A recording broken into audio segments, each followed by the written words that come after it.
Yeah, hello and welcome back to Electronics Pitara, and we are now waiting for Soyuz OneWeb to start up, and I'll just check my settings a bit, scale down something, audio, yeah. There's no stereo thing, I think so. No. Are they connected? Yeah, they're connected. Okay, they went live. Yeah, they went live, but we still aren't able to do that. Hey, isn't my audio coming? I think my audio is coming. Hello, yeah, perfect. So can we go for a little mission brief before that thing happens? Cause it still has time. Yeah, correct. Yeah, I think it still has time.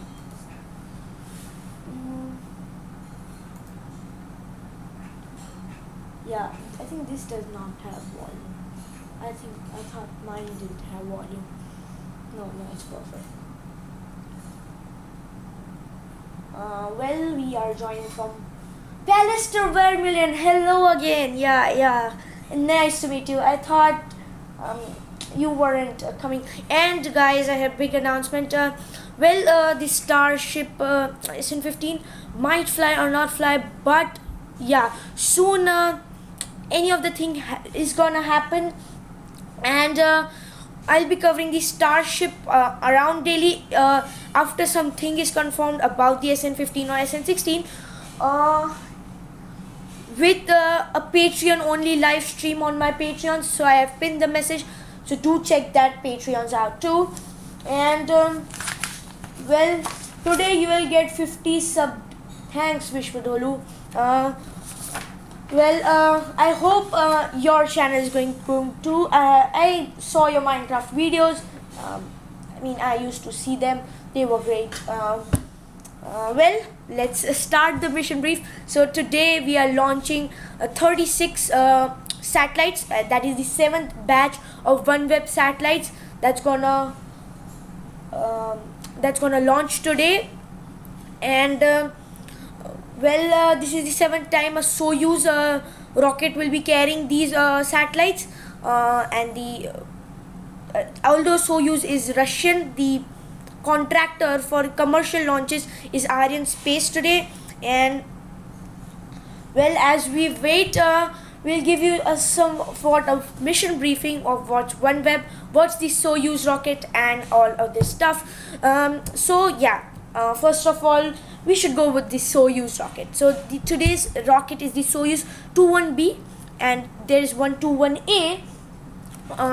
The only difference is the engines used on the. Yeah, perfect. I think I had a loss of signal. We are back. Yeah.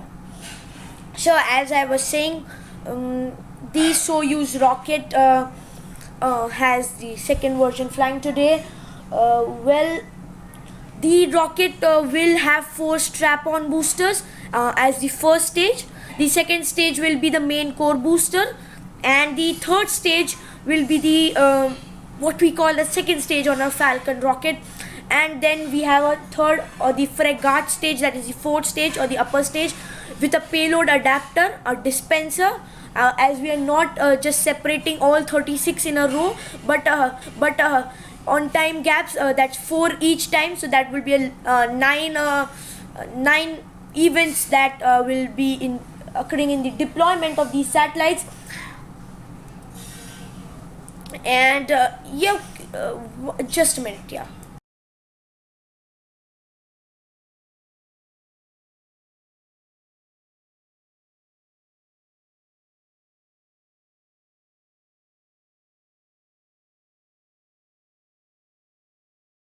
Yeah. So as I was saying, the with a 4.1 meter long fairings, known as the ST fairings on the Soyuz rocket, the thing is that the Soyuz rocket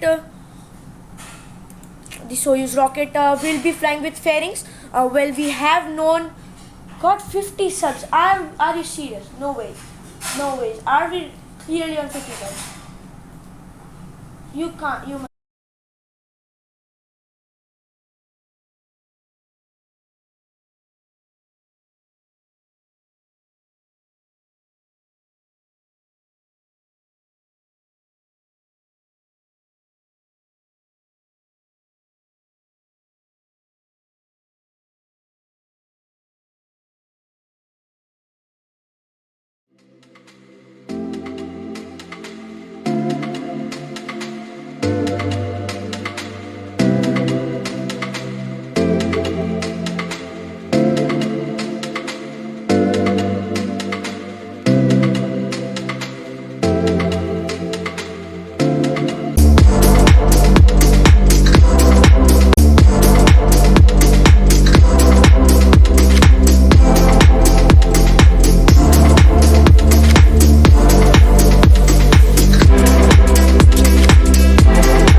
Yeah, sorry. Well, the internet is too weak here. I mean, it's the wired internet or the broadband, what you can say, and that's what we are launching today. Yeah, the satellite internet, and we hope to get a better coverage with the satellite internets with a better latency and all. So that's what we are working, and as you know. Um, as you know, we are facing that issue. I am not muted. Am I muted? I need to check. No, no, I'm not muted. Yeah. So as I was talking about the Soyuz rocket, the Soyuz rocket has been known for carrying passengers to the ISS, and it's in its Soyuz capsule. I forgot the capsule name. Uh, it might be your internet. I'm damn sure I'm pretty good with my system. So yeah, the Soyuz rocket has been known for its human-rated spaceflight, but today we are launching the uh, the thing. Well, are we? Are we? Yeah, yeah. I think they're gonna soon start it. Uh, they're soon gonna start this. So yeah, we have to change to their feed. And just before I change it to their feed, we were talking about the Soyuz. Yeah, so it's known to be a human-rated spaceflight rocket, and it will be today flying with some of its fairings. So it will be today containing satellites, and yeah. So let's see more into this thing. I think we aren't getting any noise. If I think so.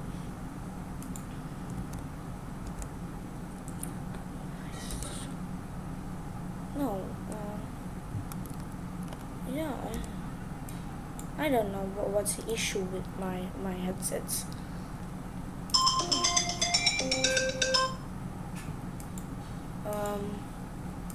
Well, let me see. Bluetooth. Sometimes it's issue.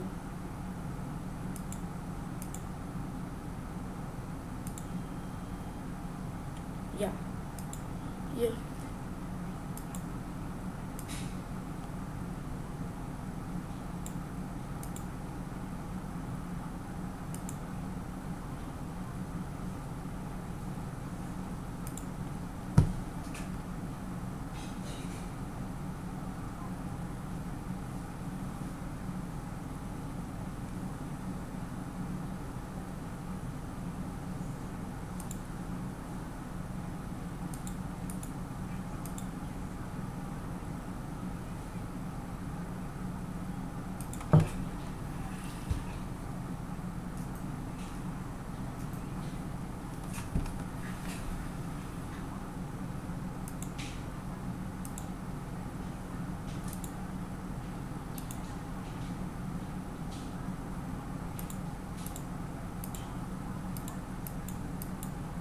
just how they are made. Yeah. And if you want to get involved, you certainly can. Do come say hi to us on Twitter.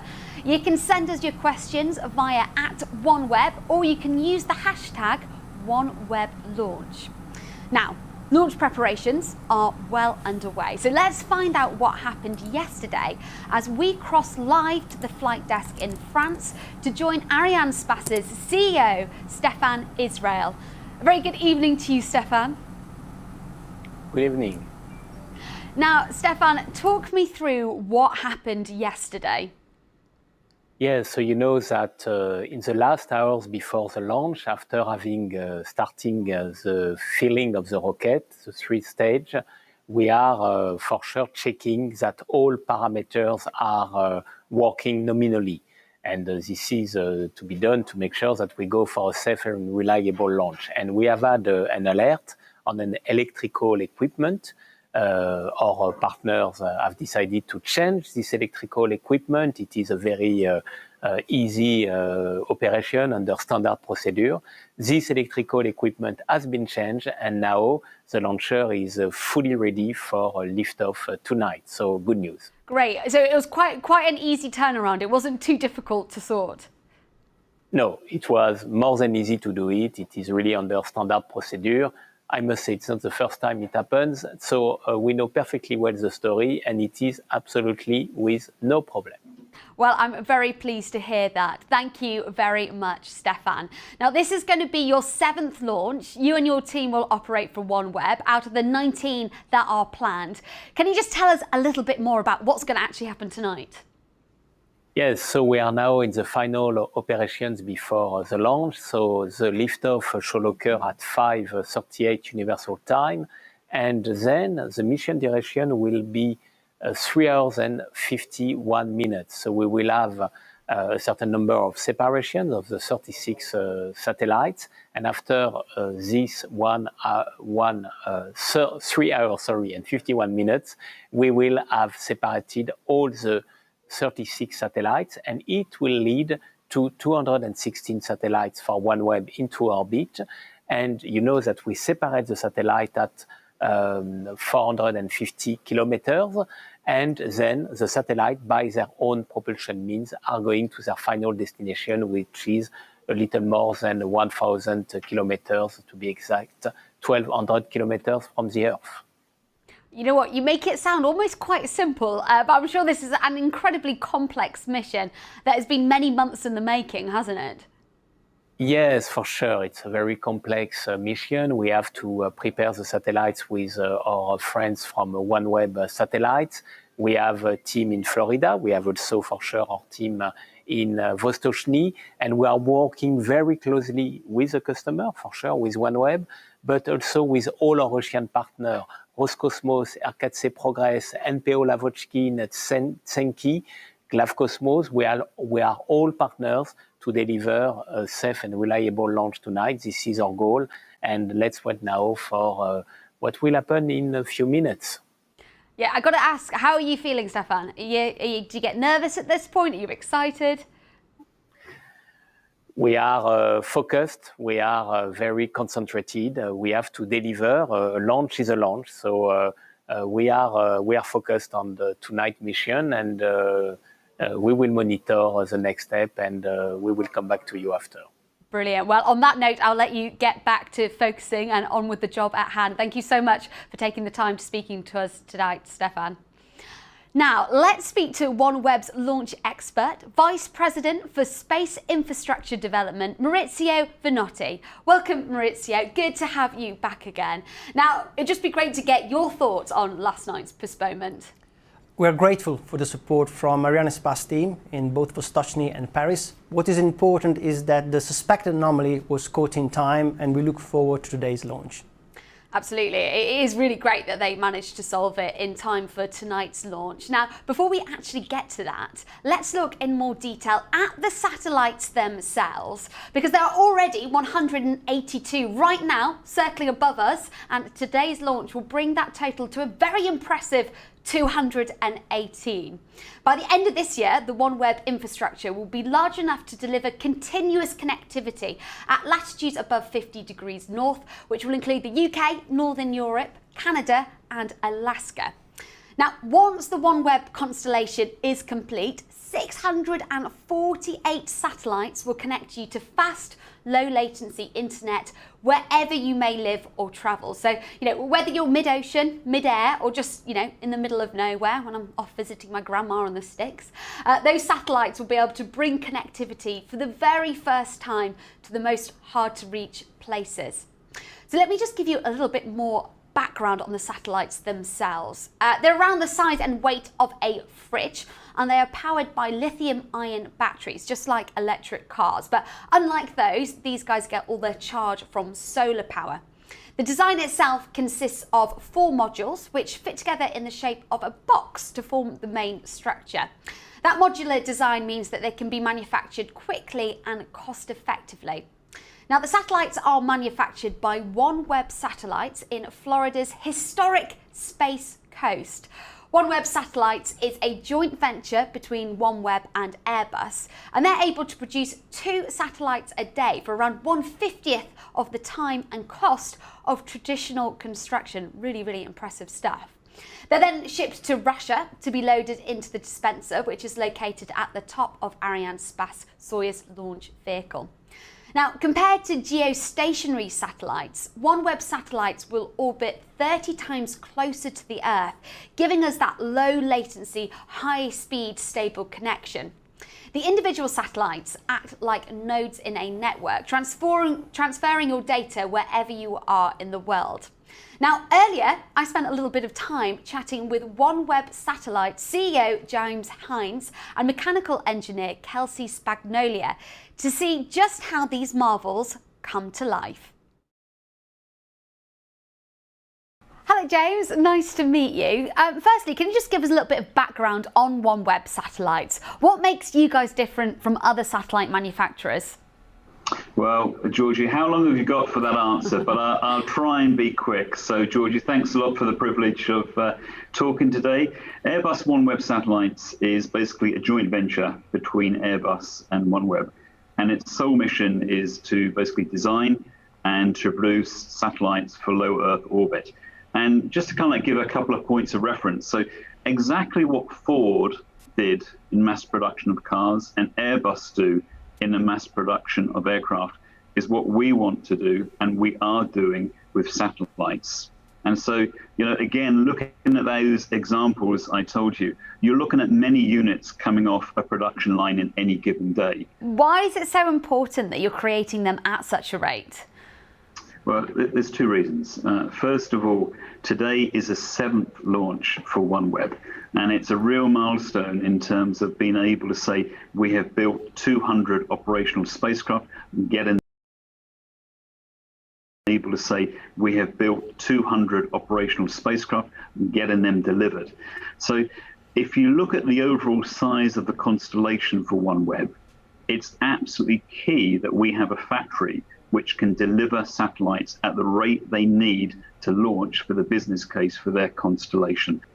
So can you just talk me a little bit more about this production process? Because this is really what makes you guys unique. How does this operation all come together?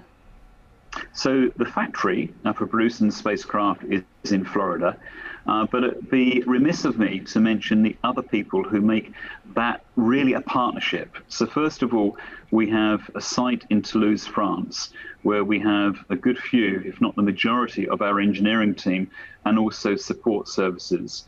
But we also rely on a global network of suppliers who bring in those raw elements to make the spacecraft happen in Florida. And then the final piece of the puzzle in terms of a partnership is our customers. And it's absolutely important that they are involved at every single step of the process.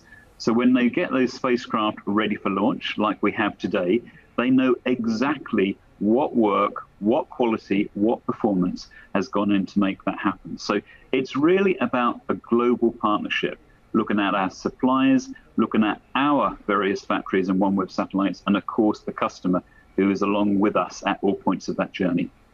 Well, speaking of that global teamwork, let's now speak to Kelsey, who's actually over in Florida. She's one of the engineers that builds these satellites. Kelsey, it's so nice to meet you. Tell me where you are, because I feel like that's the production line right behind you. Am I right? Hi, Georgie. Yes, you're correct. There is a part of the production line behind me that you can see. And this is where we build one of the 4 modules that make up the satellite. Could you talk me through that process then? How do you actually go about building a satellite? We have 4 main modules that come together to build the satellite.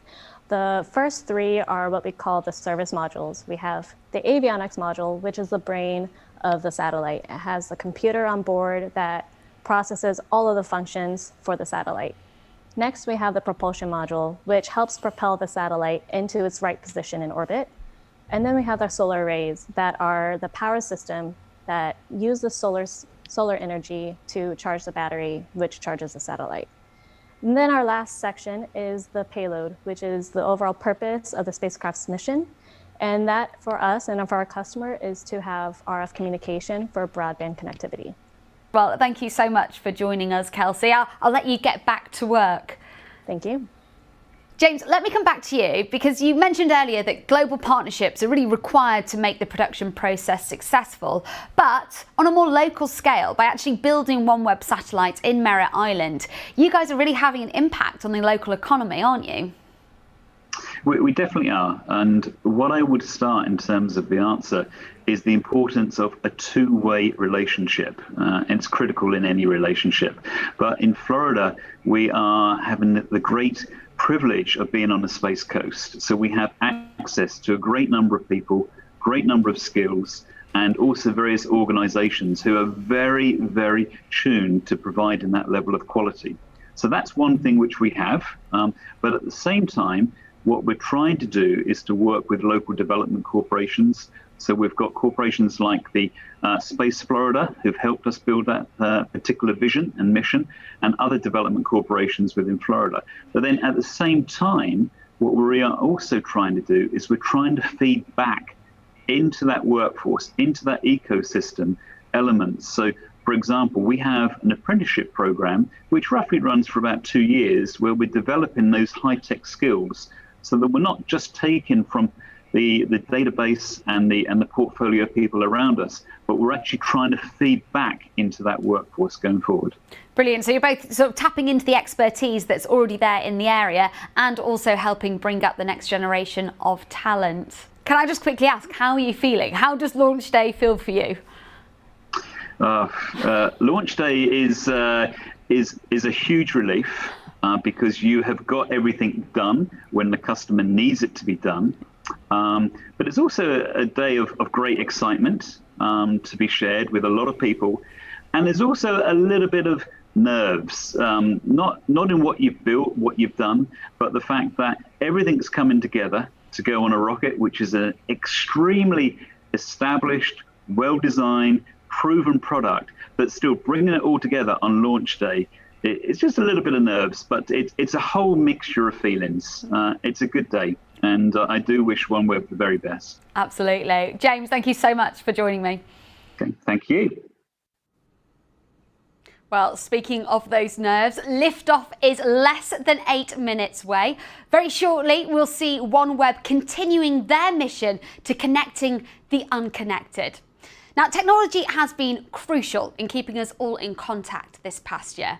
And while it may seem like everyone has a smartphone these days, almost half the world, which is more than 4 billion people, are not yet online. And for many that are, the service can be slow and intermittent. Well, OneWeb hopes to change that by giving everyone the connection that many of us take for granted. And as we're so close to liftoff, let's now check in with Maurizio to see how preparations are going for the OneWeb team. Maurizio. Thanks, Georgie. Over the last few hours, the Satellite Operations Center, the SOC as we call it, has performed a series of checks. At T-4 hours, we did a final check with the telemetry and telecommand ground stations that will acquire the satellites after the separation from the upper stage. At T-45 minutes, the SOC team has given the final go for launch. The battery status has been monitored, and right now our 36 satellites are warm and cozy inside the fairing at the top of the Soyuz rocket. Okay, well, speaking of those warm and cozy satellites, can you talk me a little bit about how they actually function? Well, absolutely. So the satellites are a shape of a large fridge, as you mentioned earlier on. And the two key elements, most notably, are the antennas that enable the connection from the internet to the user terminals and vice versa. We have two dishes, two parabolas that are in charge for the connectivity with the ground network, in particular the gateway stations in Ka band. And what looks like a fanned out deck of cards in the face of the satellite that looks toward the Earth is the Ku, the user terminal antenna, that transmits in Ku band. You can also see the solar panels. These are the wings of our birds that deploy after the satellite separates from the rocket. Great stuff. Well, let's bring into the conversation from Arianespace, their Chief Brand and Communication Officer, Gregory Gavroy. Welcome, Gregory. Hi, Georgie. Hello, everyone. I'm very excited to be with you tonight and to help you knowing more about this new OneWeb mission.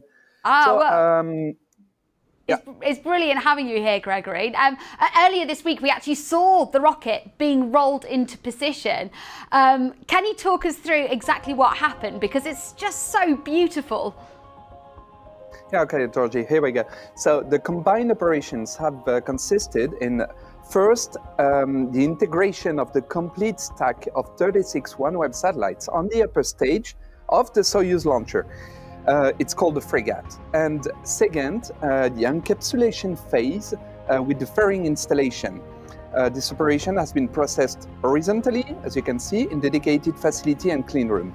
And then what you can see in the video is the transfer of the upper composite to the launcher integration building. So where it has been integrated and finally prepared on top of the Soyuz core. It's called the 3-stage. So to summary, first integration on top of the Soyuz 3rd stage, and then complete integration of the launcher, easy. So 3 days before the launch, the complete launch vehicle has been transferred to the launch pad, an operation performed by the train, as you can see on your video. And once arrived on the launch pad, the launch vehicle has been vertically tilted and the mobile gantry has been safely installed around the launcher. And after completion of this installation, so the launch pad operation have then been initiated with line connections set up, and we proceeded with different verifications. So the countdown and dress rehearsal have finally been run successfully around at D-2, so 2 days before the launch, so to say. And while I was speaking, I'm also connected with the monitoring system of the mission, and I can confirm that final ops are running as expected, and we have a Soyuz rocket ready for launch tonight. Well, that I'm very pleased to hear. And actually, looking at the countdown clock, we're just 3 minutes off liftoff. Gregory, just talk me through what is actually happening at the launch pad right now, because we've got some visuals on it. Yeah, absolutely. So far, final operations are still running as expected, as you can see behind me. So all good here. The beginning of the launch vehicle final automatic sequence has been initiated manually around H0. H0 is the liftoff time, minus 5 minutes, with a turn-off key in start position. So let me share a secret with you. In Russian, the command order is called "Kluch na start," meaning key on start. And purging operations are ongoing, likewise. And a few seconds ago, the umbilical connectors were separated, meaning on Fregat, the upper stage, the switch has now been down to the onboard power supply system, making the upper stage powered autonomously. Before this disconnection, 2 minutes and 25 seconds before liftoff, the communications between the ground and the launcher upper part were provided by the umbilical connectors indeed. And in the meantime, the pressurization of the Soyuz 3-stage tanks is being run. And at H0 minus 45 seconds, the switch will be done to the 3-stage onboard power.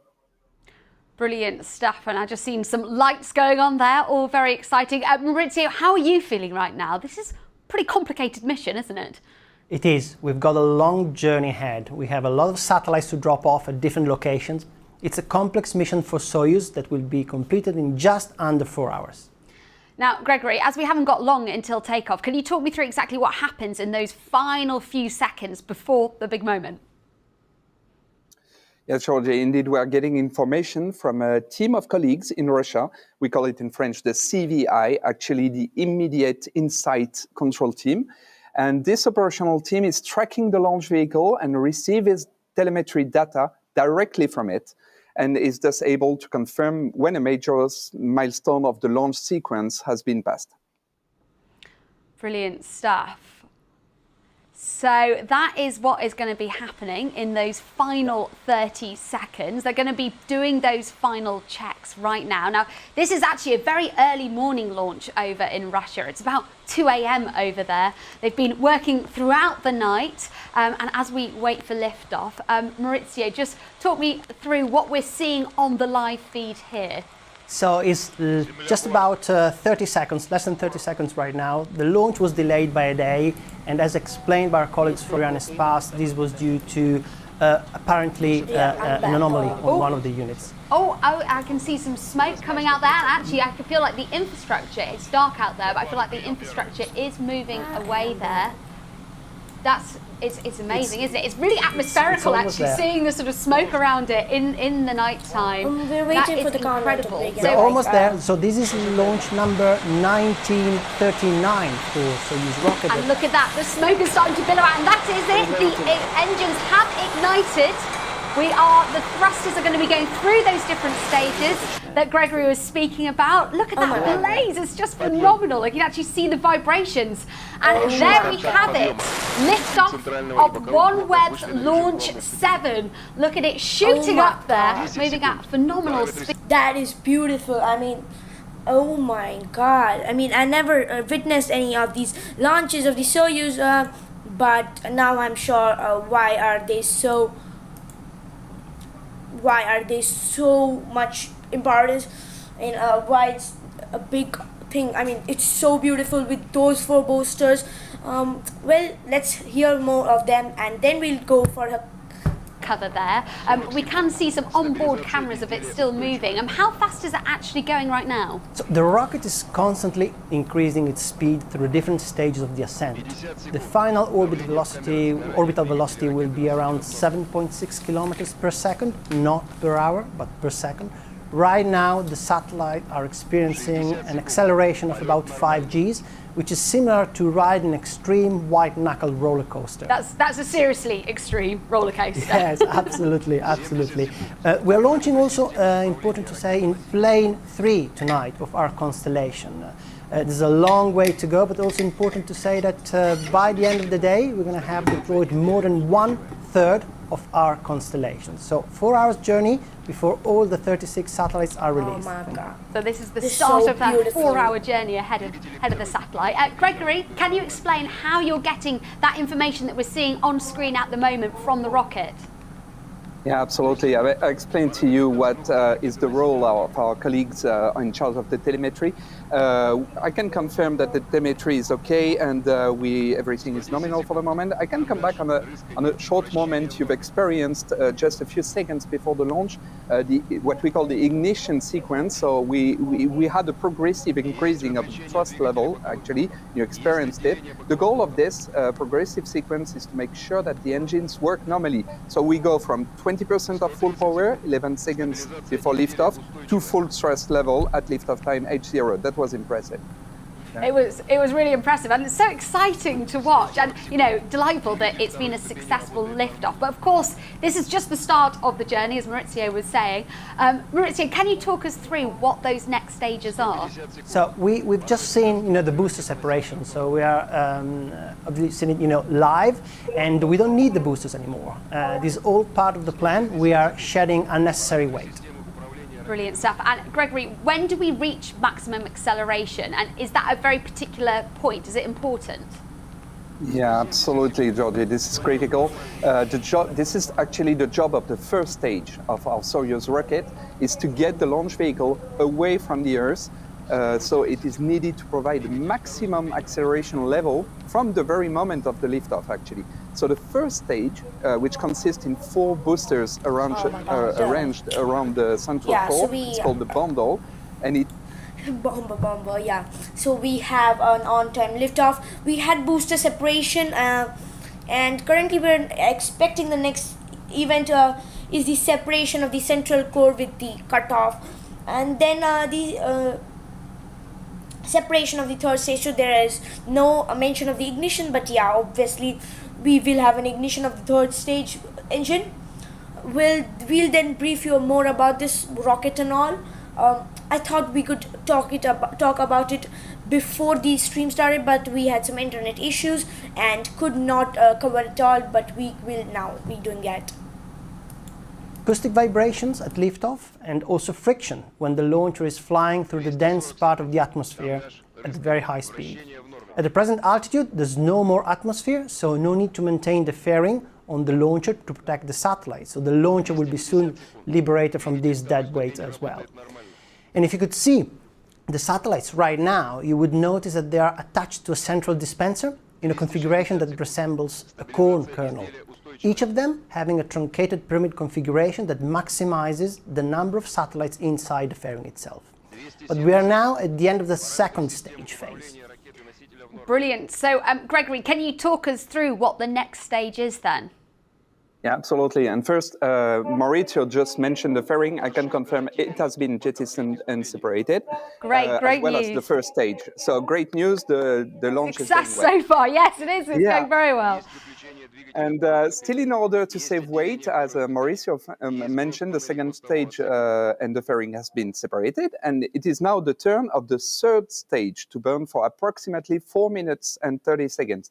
So the third stage is powered by one other engine called with one other sweet and lovely name. This one is RD-124.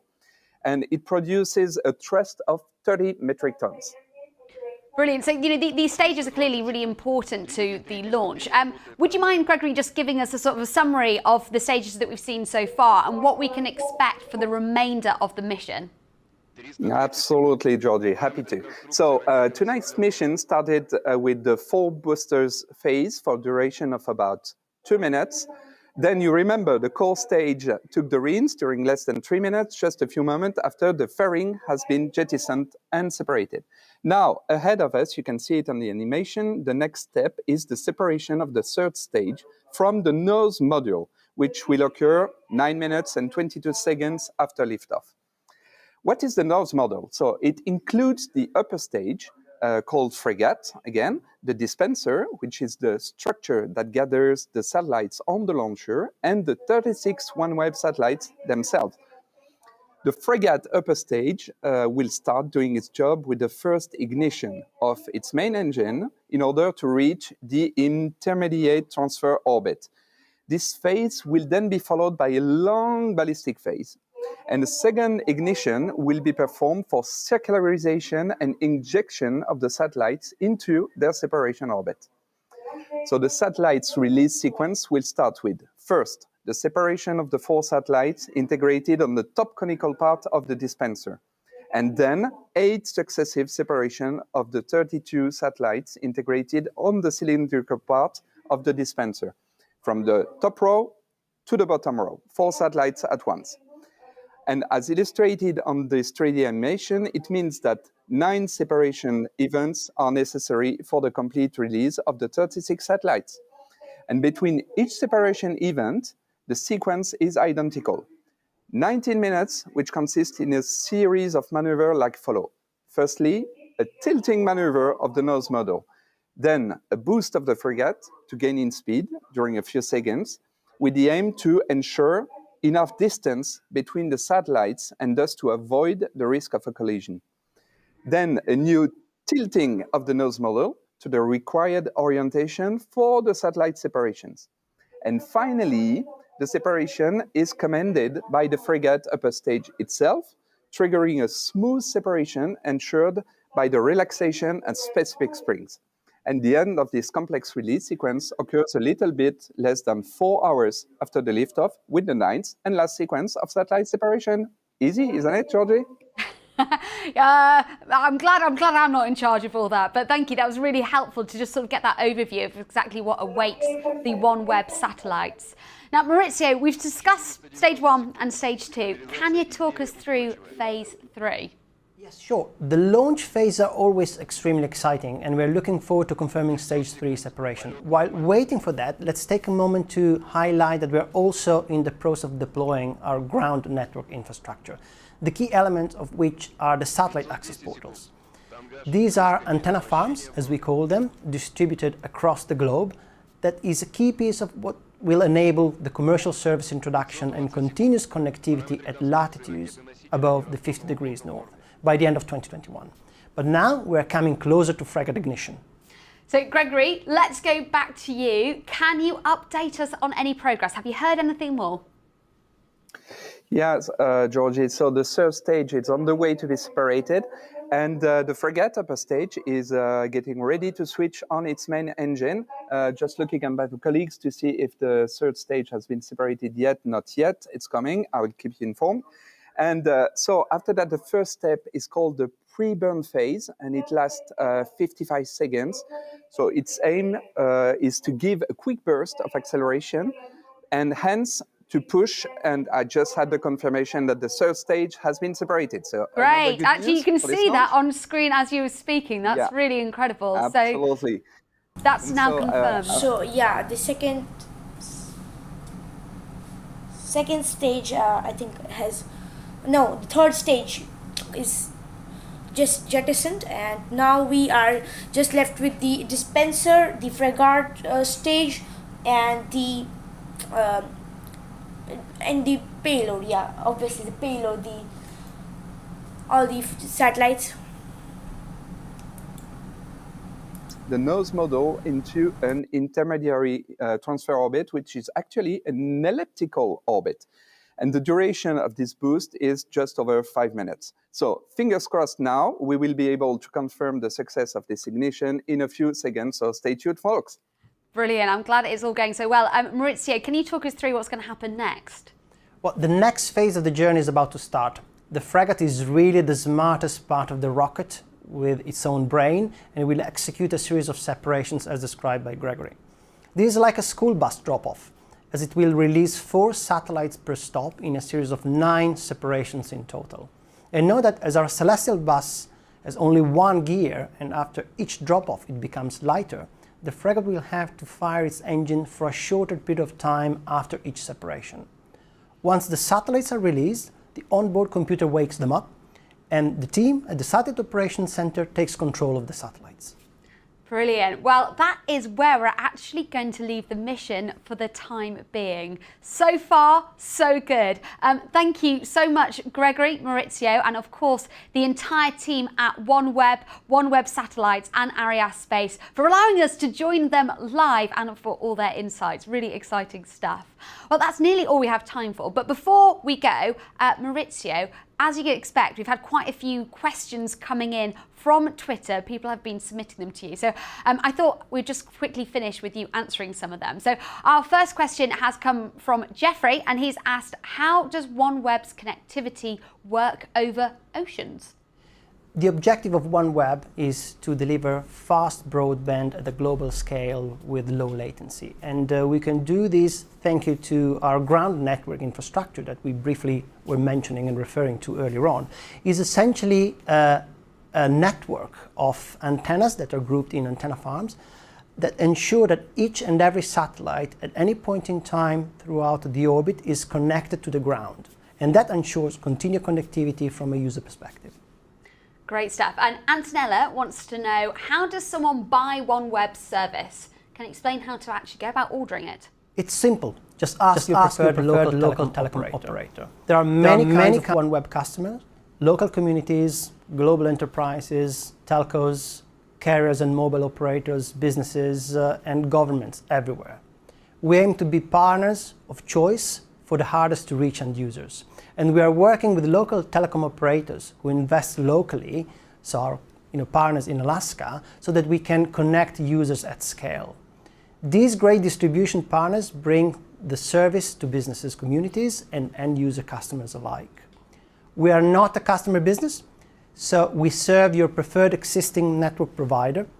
In this way, it's easier for businesses and consumers. They can use the preferred existing provider with billing and servicing and upgrades and all part of the package they already have. Great, and our final question comes from Imani, and she had an interesting question about the user device, which is actually something we haven't spoken about in this episode. But can you just quickly talk to us about how it works? It's called User Terminal. It's a simple, reliable antenna device that connects you, the user, to the internet, no matter where you are in the world. OneWeb's network can be accessed wherever there is direct line of sight to the sky above from the user terminals itself. You can connect to the internet via the user terminal. It's a resilient, secure, affordable two-way communication. To enable quality connectivity, we need a new class of LEO user terminal, low Earth orbit user terminal. And we are working with a range of user terminal partners to offer to our customers different sizes and power terminals depending on your needs, the capacity that you require. Small, medium and large enterprises, rural schools and communities, major verticals such as maritime, aviation, enterprise and governments, you name it. Thank you so much for those insights, and thank you also to everyone who submitted their questions and talked over on Twitter. So I'm afraid that's all we've got time for. Thank you, Maurizio, for joining us. Thank you, Georgie. So we've seen the liftoff of Launch 7. This mission truly takes an incredible amount of teamwork and collaboration, and it's impressive to see how this dream comes together. Today we got one step closer to OneWeb's mission, connecting the unconnected, and it really won't be long until we can do it all again. So look out for the details of Launch 8. This one is going to be a very special event because if it all goes well, OneWeb will have grown its network large enough to bring full connectivity to the top half of the Northern Hemisphere. So you can follow this particular project, launch number 7, as it progresses over on OneWeb's social media channels. But for now, from me and all the team at OneWeb, thank you for watching and goodbye.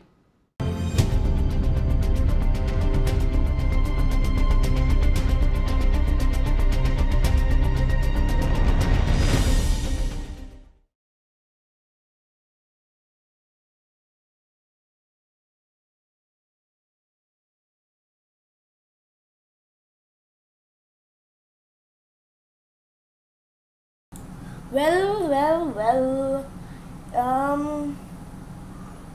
that's all. I thought we would be getting live feed till the end, cause I saw one of their coverages, the broadcast coverage, and they were doing it till the end. Well, then what's the problem? Just let's switch on to the camera thing,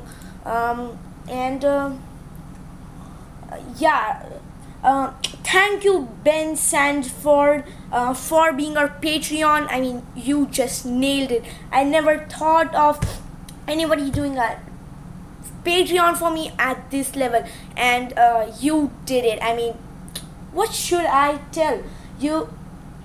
Gave the channel $5, and I think they ended. So what's the need for now? Seeing this thing, and so let's now talk about the mission and all, and let's talk about the mission. What is OneWeb? Cause I could not brief you in the start. Well, if you want to see the stream back, like the footage, and relate to me, just take another device and log on to Arianespace YouTube, and they have the feed, while I will be just telling you what is the Soyuz 21B. Here is the first, maybe I think we should see the first image coming up soon. View.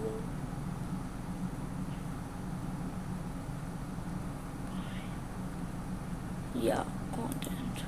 Yeah.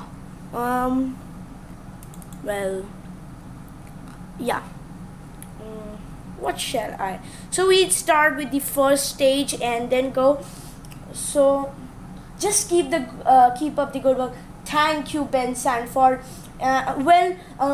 Do check out my video. I mean, I'll just be posting it your name will be in the scroll, and let's meet up there. So as I was talking, and yeah, Ben Sanford, do confirm me on my email if you receive the sticker from Patreon. And yeah, just let's continue on the first booster stage. Well, the booster stage is powered by the RD. I just forgot what's the name. Yeah, wait. The RD 107A booster engines. Well, I had an image. Where is it now? RD1010. Okay, yeah, here's the image. Well, no. Oh, sorry. I think I changed the wrong thing. Yeah, so here's the diagram. Well, this is a single engine on the booster. Yeah, this is a single engine on the booster stage. Well, the only thing is it has got 4 nozzles. I think the webcam has got a lot of awkward. Yeah, perfect. So yeah, this is the booster stage, the booster's engine. It has got 4 combustion chambers, and it has got 4 nozzles for all that it's got. But the so you must be thinking, hey, the Merlin engines are efficient enough to have 1 nozzle and then also work with the SpaceX vehicle Falcon 9. Well, and these are the side boosters, so what's the need for a 4 nozzle engine? So the problem is with the Russians manufacturing way. They aren't able to develop a one nozzle engine that can work. It makes the engine and the rocket unstable. It has instability issues. That's why they made it a 4 nozzle engine with 4 combustion chambers but a direct feed. Well, moving on, this boosters just help the whole mass to get up from the ground, also by with the help of the central stage or the second stage. So that's how these boosters work. After the fuel in the boosters, that's the liquid oxygen and kerosene. I hope it's like the RP1 thing. Get fueled up, they get jettisoned. They get jettisoned because it is a dead mass, and carrying dead mass in rocket launch is like carrying stones on a mountain trek where they are not needed for. So yeah, that's the main reason they are getting jettisoned. Those who followed space shuttle launches must have seen those beautiful jettisoning. Well, we didn't have a good view today because it was not in the daylight time. In the daylight we could have got a good view, a good shot. I'll try and next time covering it from a different broadcaster. We'll find out some good camera angles and all. Well, then we have the central stage. The central stage is can I get a central stage here? Rocket. Yeah.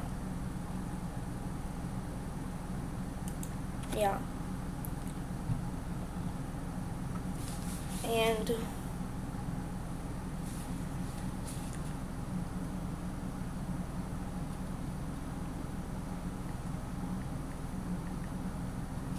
I think we should save this image.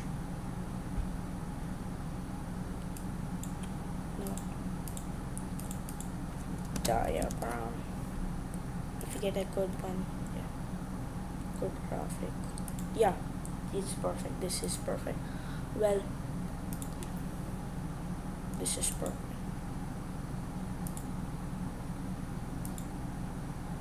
Yeah, perfect. Yeah, just wait for this. So I think and one. Oh wait.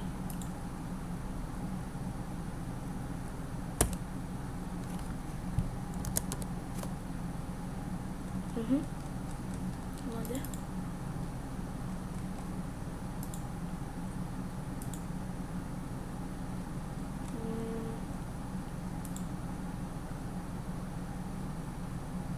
Yeah, wait a minute.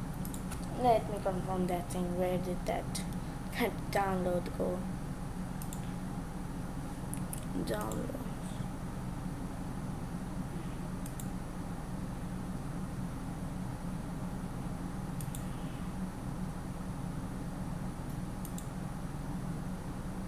Okay. Wait. That's not good. Yeah, just.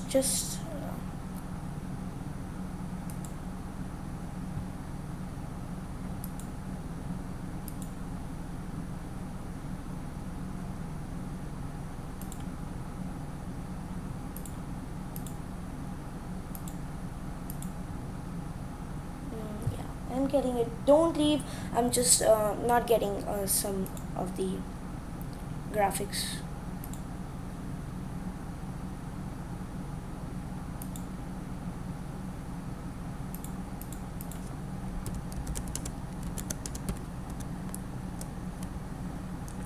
Yeah, I told my team to just get one of that thing. They're like, here we'll do it.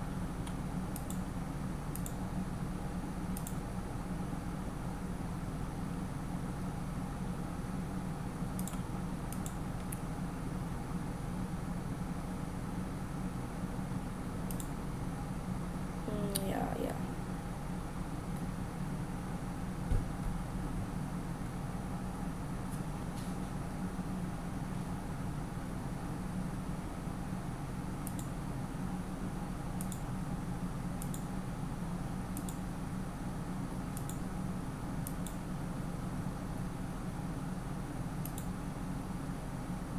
Yeah, we got that thing covered.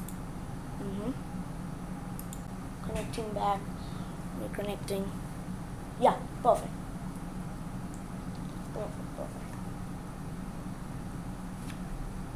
Yeah. So as you can see here, this center stage, that's the stage 2 labeled here, is powered by a RD108A engine. So this is a different engine. It's a slight different, and the difference here is actually the it has 4 sub engines or small engines that can help control the 3 axes. That's the X, Y, and Z, or the roll, pitch, and I just forgot one. Yeah, so that's what it's got with that. Here's the photo of the RD108A. Yeah, so this is the 107. Well, the 4 parts are not now there, but yeah, as you can see here on the 108 side, we do have the 4 small engines that help us bring the 3-axis control. Well, for the second stage, for the third stage, now I'll show you.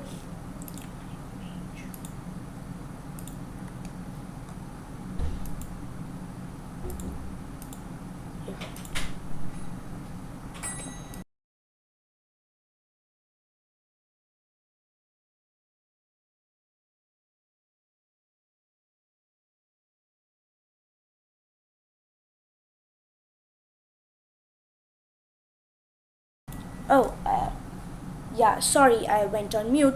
So did I explain that thing on mute? Yeah, if I did, well, I'll explain you again. This is the center core with the 4 with the engines RD108A and its 4 external sub engines for the 3-axis control. Whereas on the booster side, here you can see on the booster side there are the 4 strap-on boosters, I'll show an image. That's what their engines are, RD-107 engines. Where are those engines? Yeah, here. I just got them. Yeah. So this is a 4 nozzle engine with only a single. There's a single engine with 4 nozzles and 4 combustion chambers, and it's got some of. So the reason behind it being 4 nozzle is the nozzle instability, large nozzle instability the Roscosmos agency faced while making one big nozzle. So yeah, thus they made this kind of thing, and which just led to being a 4. Every engine of them is now 4 nozzled one. Now on the second stage here, or the third stage. Okay, the third stage, also known as the second stage in most rockets, has today is powered by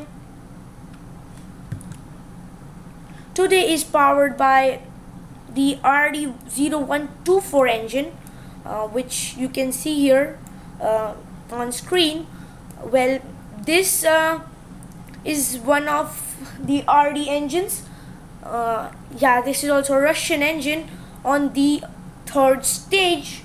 That's the second stage in most rockets.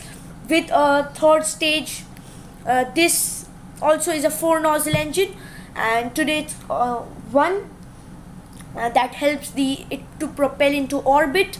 Well, we had feet till here, I mean till more further ahead, and after which we have the payload section. We don't have an escape system.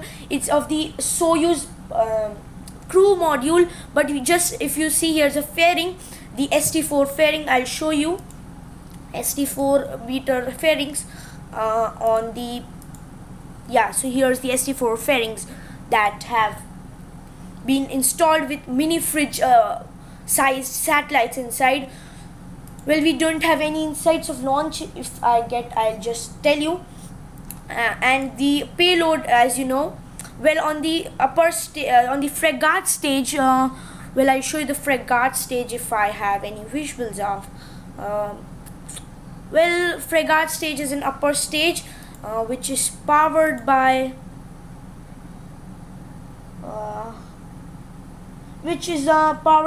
nitrogen tetroxide and unsymmetrical dimethyl hydrogen, but we don't have any info on the engine. Well, as I showed you the fairing part, but now if we go up for the part on the satellites part, I'll explain you the satellite also. The OneWeb satellite here. Yeah, here's the OneWeb satellite. Here's the OneWeb satellite, and I'll show you this thing. Yeah, so the OneWeb satellites are made by OneWeb Satellite. That's the company name. It's a joint venture between Airbus Space Defense and OneWeb for making satellites, for production of satellites. Well, this venture is making satellites and launched today. So the satellites, let me see, the satellite, yeah, I just got those papers. Yeah, the satellites are of the company OneWeb satellites, and are owned by OneWeb. Manufacturer is in Florida. So their mission is to give a global connectivity, and through what they are giving global connectivity is the TTC Omni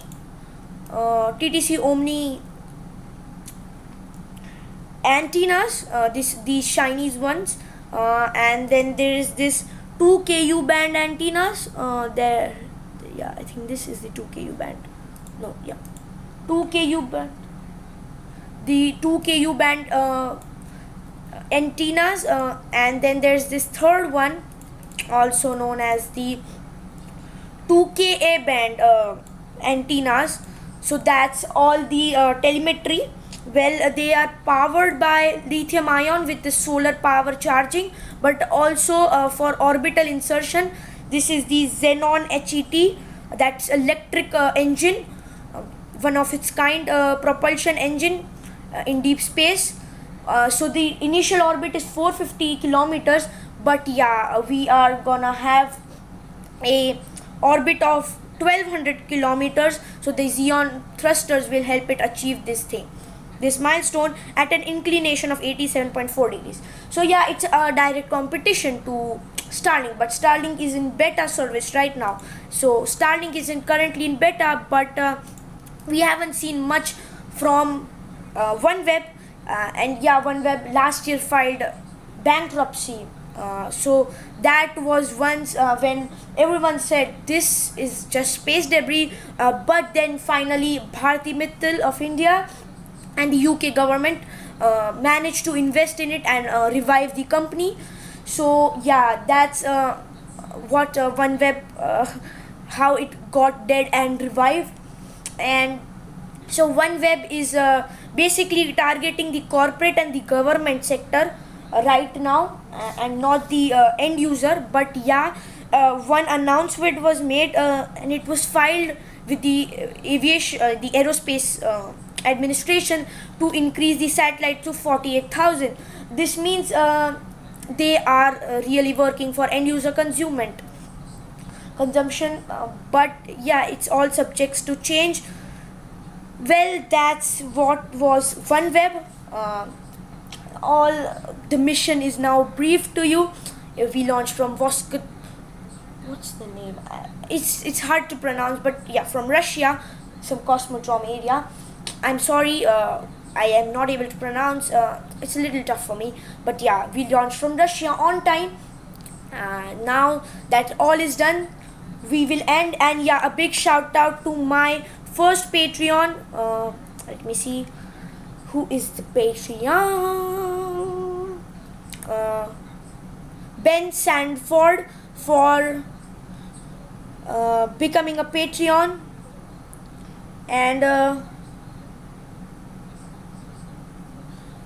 so that's it. And yeah, if you stay Patreon for 3 months, I am sure you'll get the thing. Well,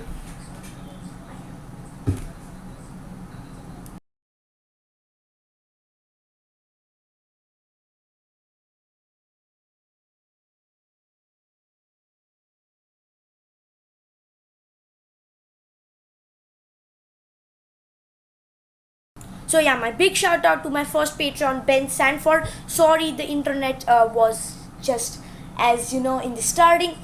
But yeah, that's it for today, guys. A lot of mission brief. Well, this brings us to the end of the OneWeb satellite launch ST-332 on the Soyuz 21B. That's our journey till now. Well, stay our Patreon and get the perfect thing. That's the sticker. Well, I'm gonna update the design. So yeah, if you stay in for 3 months, you will get that thing. And yeah, I'm gonna cover the next Starship thing when there is an announcement or any official news or unofficial. I'll be doing it on my Patreon, so Ben Sanford will be getting a chance to see it. You guys fast sign up on Liftoff, MaxQ, and my loyalty merch program, that's Payload Deploy Confirmed. Just sign up and get to see my exclusive live stream. So yeah, today our journey ends here for this launch. We'll bring you another coverage on the SpaceX CRS-22 and Sirius XM-8. So that's for it. Thanks for watching.